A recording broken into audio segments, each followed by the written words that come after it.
Lakh follower हो गए उससे फ़र्क नहीं पड़ता। मुझे लगता है इंसान का जो जीवन है वो हमेशा सामान्य रहना चाहिए। मेरे साथ अच्छी बात ये थी कि मेरी सिर्फ आवाज़ आती थी, तो उसका फ़ायदा ये था कि कोई आपको जानता नहीं, एक असामान्य जीवन आप जिए। तो मुझे खुशबू बनना है जो हवाओं में फैले, समय तक रहे, आराम से चलेंगे, जितना हो पाए करेंगे, हमें कोई जल्दी नहीं है। और ठुकरा के मेरा प्यार मेरा इंतकाम देखोगी, या तुमने मुझे बर्बाद कर दिया तो मैं भी तुम्हें बर्बाद कर दूंगा, ऐसा ये सब इन सब चक्करों में ना पड़िए। मिडिल क्लास फैमिली का लड़का हूँ साहब। जीत नहीं पाऊंगा तो घर कैसे जाऊंगा। माँ पूछेगी तो क्या बताऊंगा, अपनी हार की कहानी सुनाऊंगा या अपने पैरों के छाले दिखाऊंगा। आज रिजल्ट आया है, इस बार भी नहीं हुआ तो पापा का फ़ोन कैसे उठाऊंगा। और एक वो लड़की जो मेरे लिए अपने परिवार से लड़के बैठी है, उसे अपनी आंखों के सामने तो किसी और की होते नहीं देख पाऊंगा।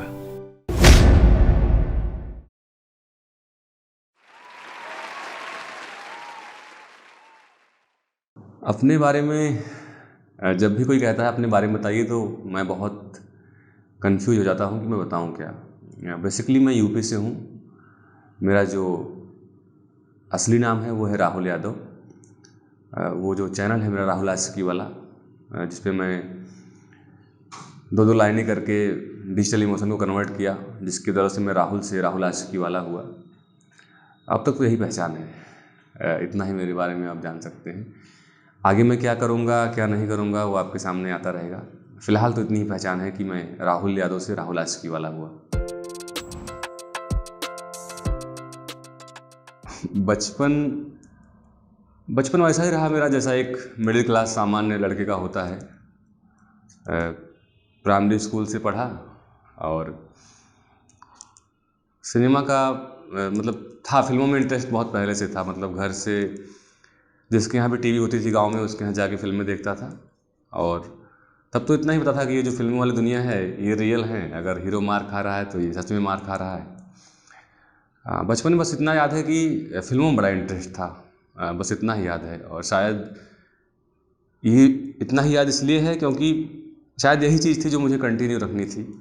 तो बचपन के बारे में जब भी याद आता है तो सिर्फ याद आता है कि मैं मार बहुत खाया था फिल्में देखने के लिए। बचपन का किस्सा ऐसे तो बहुत कुछ, मेरा इंटरेस्टिंग बचपन नहीं था, एक सामान्य नहीं था बहुत। ऐसे कोई किस्से भी नहीं हुए कि मुझे बहुत याद रहें। हाँ, पर एक बात याद है, वो ये थी कि पहले डीडी नेशनल पे एक कार्यक्रम आता था जिसका नाम था बायोस्कोप, जिसमें एक ही फिल्म 3 दिन में दिखाई जाती थी, सोमवार मंगलवार बुधवार। और उन दिनों एक फिल्म आई थी जो सिनेमा में फ्लॉप हो गई थी लेकिन टीवी बहुत चली थी, उसका नाम था तुम बिन। तो तुम बिन जब टीवी पे आई थी बायोस्कोप में, तो पहले दिन तो हमने देख लिया। हमारे गांव में लाइट नहीं होती थी, तो कोई कोई जो लोग सिनेमा के शौकीन थे वो बैटरी डाले थे, ब्लैक एंड वाइट टीवी हुआ करती थी। तो पहले दिन तो देख लिए, दूसरे दिन घर कैसे भी पता चल गया। तो मैं इंतज़ार करता रहा कि कब बजे 9 साढ़े 9, तो मैं निकलूँ चुपके से। और गांव में सब जल्दी सो जाते हैं, तो जैसे सब सो गए तो मैं साइकिल को पहले उठा के थोड़ी दूर तक ले गया ताकि आवाज़ ना आए। फिर उसके बाद उस पर बैठ के चला के उस घर तक ज़्यादा था जहाँ पे टीवी थी, और वो फिल्म देखा पूरी। तो सिनेमा के लिए थोड़ा सा प्यार था मेरे पास पहले से ही, शायद पुनर्जन्म कह लीजिए, या कुछ चीज़ें होती हैं मुझे लगता है जो बहुत बचपन से, जब आपको कुछ नहीं पता होता है लेकिन कुछ चीज़ें अपनी तरफ खींचती थी। मेरे लिए वो सिनेमा था शायद।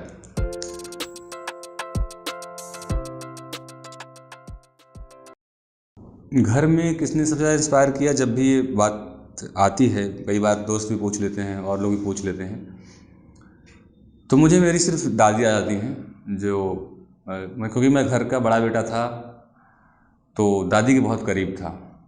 तो ऐसी कोई, वो हम लोग गांव से हैं तो हमारे ऐसी कोई बात नहीं है जो फिल्मों में आप देखते हैं कि मेरे दादाजी ने मुझे ये कहा था, मेरी दादी ने ये कहा था, ऐसा कुछ नहीं था। बस ये है कि दादी में बहुत करीब था। तो वो कहते हैं ना कि जो आपके बहुत करीब होता है ज़रूर नहीं वो बड़ी बड़ी बातें करे, कई बार वो बस आपके साथ होता है और आपको लगता है कि आप सब कुछ कर जाएंगे। तो मेरे लिए जो मेरी दादी थी वही मेरी इंस्पिरेशन थी। और उन मेरे आज तक पूरे परिवार में मैं किसी के बहुत करीब था तो वो अपनी दादी की।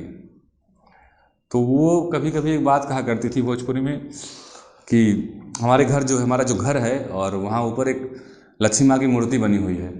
तो मोटिवेशन के नाम पे वो बस इतना ही उन्होंने कहा होगा कि अब लक्ष्मी माँ चाहिए तो कुल ठीक हो जाएगी। तो बस यही है, और तो कुछ नहीं है।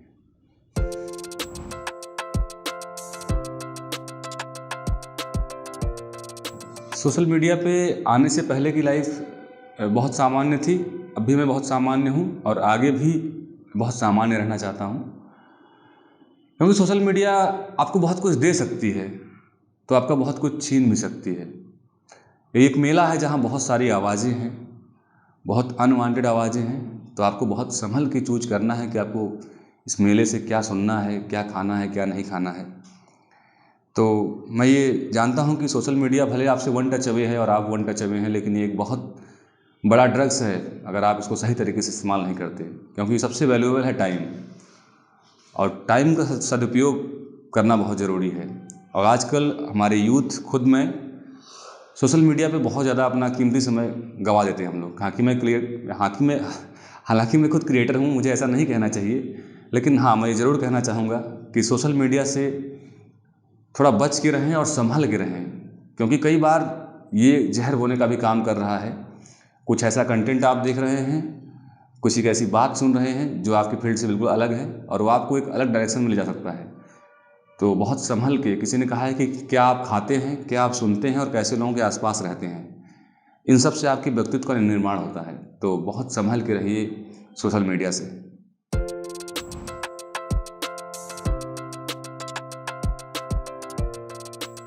सोशल मीडिया पे लाख फॉलोअर हो गए उससे फ़र्क नहीं पड़ता। मुझे लगता है इंसान का जो जीवन है वो हमेशा सामान्य रहना चाहिए। क्योंकि तालियां और गालियां दोनों आपको बहका सकती हैं। अगर आप तालियों की सिरे ले लिए या गालियों की सिरे ले लिए तो दोनों आपको बहका सकती हैं। तो आपको इन दोनों से दरकिनार रह काम करना होता है। मेरे साथ अच्छी बात ये थी कि मेरी सिर्फ आवाज़ आती थी, तो उसका फ़ायदा ये था कि कोई आपको जानता नहीं, एक सामान्य जीवन आप जिए। एक वाक़या मैं आपको बताता हूँ। एक बार मैं ट्रेन से अपने घर से लखनऊ आ रहा था। मेरी नीचे वाली सीट पर एक लड़का बैठा हुआ था। अचानक से मेरी शायरी प्ले किया और मैं सुना तो नीचे आ गया और उससे पूछा कि कैसी लगती है इनकी शायरी आपको। तो बोले यार ये बहुत गजब शायरी बनाता है लड़का, इसकी आवाज़ बहुत दर्द है गुरु, किसी ने इसका दिल तोड़ा बहुत कर्रे से। मुझे हंसी आई और फिर मैं ऊपर चला गया। तो हाँ, ये फ़ायदा तो था कि आप एक सामान्य जीवन जी रहे हैं। और मुझे लगता है ये जो दौर है ना, इसमें स्टारडम खत्म हो गई है। स्टारडम जैसा कुछ है नहीं, सब लोग स्टार हैं और सब लोग कुछ क्रिएट कर रहे हैं और यही अच्छी बात है। इसके पहले जो स्टारडम था वो गलत था, फेक था। एकदम सामान्य रहना चाहिए। कोई दिख गया दूर से हाथ हिला दिया, बस। स्टारडम नाम की कोई चीज़ होनी नहीं चाहिए। यहाँ सब अपने आप में स्टार हैं और सब अच्छे हैं। 1 मिलियन तक पहुँचने का सफ़र बहुत, फिर से मैं कहूँगा, सामान्य रहा। मैं बहुत धीरे चला हूँ बाकी यूट्यूबर्स की अपेक्षा। हालांकि कंपटीशन किसी से मेरा कोई नहीं है, क्योंकि यही एक फील्ड है आर्ट की जहाँ हर आर्टिस्ट आज़ाद है। ये आज़ाद लोगों की फील्ड है और हर इंसान अपनी खुशबू लेकर आया है। तो मेरा किसी से कोई कंपटीशन नहीं था। मैं बहुत धीरे चला हूँ क्योंकि मुझे बहुत दूर तक जाना है। तो बस यही है। मुझे वायरल सबसे डर लगता है, क्योंकि वायरल होना, हमारे गांव में एक सरपत होता है, उसके बहुत तुरंत जलता है, तुरंत जल के बुझ जाता है। तो मुझे खुशबू बनना है जो हवाओं में फैले, समय तक रहे। आराम से चलेंगे, जितना हो पाए करेंगे, हमें कोई जल्दी नहीं है। अपने काम पे ध्यान देना है, खुद पे ध्यान देना है। बहुत पढ़ना है मुझे, अभी भी मैं नुक्ता क सब सीख रहा हूँ। बहुत कमियाँ हैं मुझमें, और इतनी कमियों के बाद भी अगर मैं 1 मिलियन तक पहुँच गया तो ये मेरे लिए बहुत बड़ी बात है। मुझे थैंकफुल होना चाहिए भगवान का और उन लोगों का जो मुझे सुने, क्योंकि मैंने भी कोई ऐसा करिश्मा किया नहीं है कि लोग मेरी तरफ देखें या सुने मुझे। तो बस जो भी करता हूँ दिल से करता हूँ। मुझे बहुत कमियाँ हैं, तो बहुत सामान्य हूँ और आगे भी यही कोशिश रहेगी।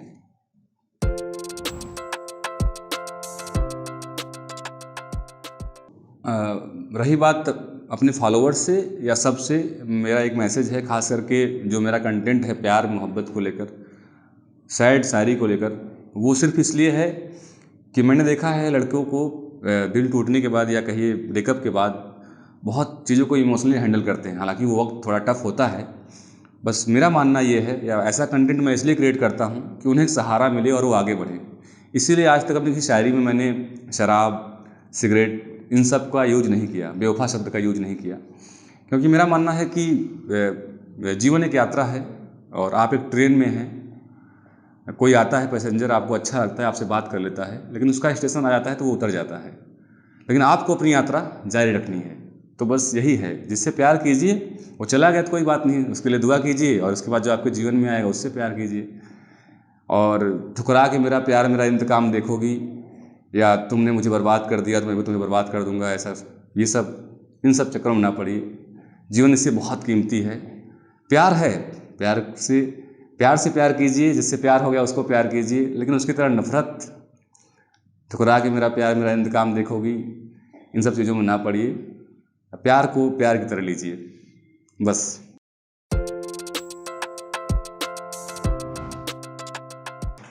ये बहुत अच्छा सवाल पूछा आपने। डेली रूटीन, पहली बात तो जो लोग बताते हैं अपना डेली रूटीन वो लोग अच्छे लोग होते होंगे, उनका अच्छा होता होगा, हमारा कुछ नहीं है। हम रमता जोगी बहता पानी, कुछ फिक्स नहीं उठने का ना काम करने का, जब उठे काम कर लिया। हाँ, कई बार सोचा कि प्रॉपर जिम जाएंगे, प्रॉपर काम करेंगे, लेकिन आज तक ऐसा नहीं हो पाया है। लेकिन जो लोग ये भी इंटरव्यू में देख रहे हैं, मैं उनसे कहना चाहूँगा कि रूटीन फॉलो करना चाहिए। मैं भी कोशिश कर रहा हूँ, आप भी कोशिश कीजिए, रूटीन फॉलो कीजिए। फिलहाल तो मेरा भी कोई रूटीन नहीं है। हाँ, बस काम से बहुत प्यार है तो काम करता हूँ, चाहे जब समय मिल जाए। बाकी कोई रूटीन नहीं है, कब खाना कब पीना, लेकिन अब सही करना है मुझे।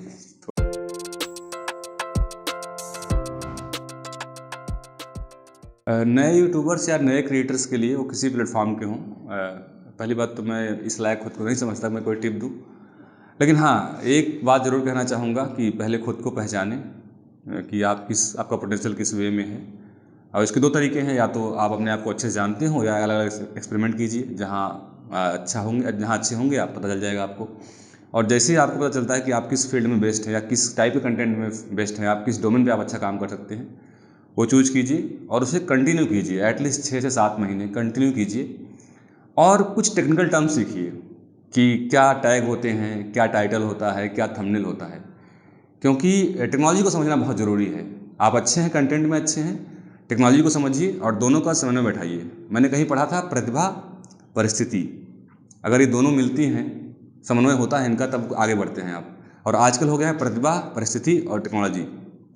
अगर टिकटॉक आया, इंस्टा आया, जब जो आया उसका सही यूज कीजिए, वरना आप पीछे छूट जाएंगे। तो टेक्नोलॉजी, अपनी प्रतिभा और परिस्थिति, इन सब को आपको मिला के चलना पड़ेगा, तब कुछ क्लिक होगा। बाकी इसका कोई फिक्स फार्मूला नहीं है, आपका अपना तरीका भी हो सकता है, मैं गलत भी हो सकता हूँ, लेकिन जो मुझे लगा वो मैंने कहा। ट्रेलर के बारे में ये है कि पहली बात तो पिछले 3 सालों से, जब से चैनल पे 1 लाख क्रॉस किए थे, हर दिन एक कमेंट आता था कि आप फेस कब दिखा रहे हैं, आपका चेहरा कब आएगा। और क्योंकि हमें सिनेमा में आने से पहले ही या इस फील्ड में इंटरेस्ट था एक्टिंग का, हालांकि मैं राइटिंग भी करता हूँ, डायरेक्शन भी करता हूँ, लेकिन एक्टिंग में बहुत इंटरेस्ट था। और हर इंसान जैसे खुद को हीरो देखता है, मैं भी अपने आप को एज ए हीरो देखता हूँ, एटलीस्ट अपनी कहानियों में। एक छोटा सा सपना था, तो मुझे लगा फेस रिवील करना ही है तो कुछ बनाते हैं अच्छा। तो हमने एक 2 सीजन की वेब सीरीज लिखी, हालांकि उसका बजट बहुत बड़ा है, तो फिलहाल हमने सिर्फ उसका प्रोमो शूट किया है। और पहला काम है, उतना अच्छा नहीं हुआ है, न हमारे पास उतना अच्छा बजट था। तो हमारे प्रशांत सर डायरेक्टर हैं, एक प्रतीक जी हैं, प्रतीक श्रीवास्तव जी, वो पूरा स्क्रीन प्ले में मेरा साथ दिए हैं, और एडिटिंग, DI सब में। मैंने कभी लाइफ में एक्शन नहीं किया था, तो एक हमारे करण उपाध्याय सर हैं, उन्होंने एक्शन का हमें ट्रेनिंग दी लगभग 1 महीने पहले से ही रूम पर।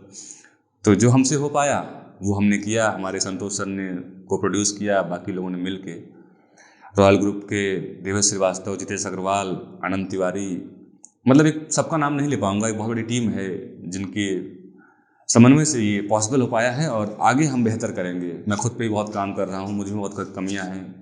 हाँ, तो करेंगे, कुछ अच्छा करेंगे।